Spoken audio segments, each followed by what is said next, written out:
अहम बात बताने वाला हूँ। तमाम पाकिस्तानी जानते हैं हजरात, 1965 को 6 सितंबर को यौम दिफा पाकिस्तान के हवाले से अर्ज कर रहा हूँ कि मेजर अजीज भट्टी ने बहुत ही आला कारनामा अता किया और उनका नाम क़यामत तक जारी सारी रहेगा।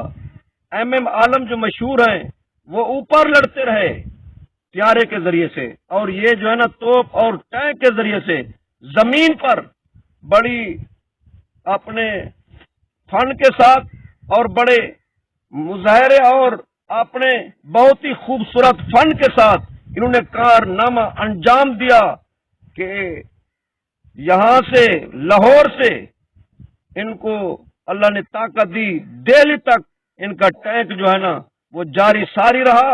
और जब वहां पहुंचे तो उससे पहले एक बात बहुत ही खूब है, तो साथ इनके एक फौजी ने अर्ज किया, मेजर जी मेरा दिल कहता है मैं एक आपको वर्दी पेश कर दूं, मेरे पास पड़ी है। आपने मुस्कुरा कर कहा, भाई जानते नहीं है कि इस वक्त दुआ करें मैं भी शहीद हो जाऊं। मेजर साहब कहते हैं, और दूसरी बात यह है जो कपड़े मैंने पहने हुए वर्दी मैं इससे शहीद होना चाहता हूं।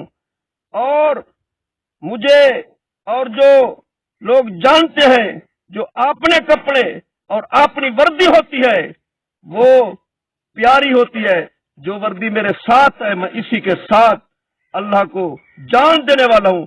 अभी बात कर रहे थे तो कहते हैं उसी वक्त इनको एक हमला किया, इनको एक गोली लगी और उससे ये अल्लाह को प्यारे हो गए। इन्ना लिल्लाहि व इन्ना इलैहि राजिऊन दुआ है ऐसे हस्तों पर अल्लाह ताला हर वक्त महबूब का सदका अपनी रहमत इनके कबूर पर, और जितना शुहदा उस वक्त हुए या पहले हुए या बाद में हुए, दुआ है अल्लाह ताला तमाम के कबूर को मुनव्वर फरमाए।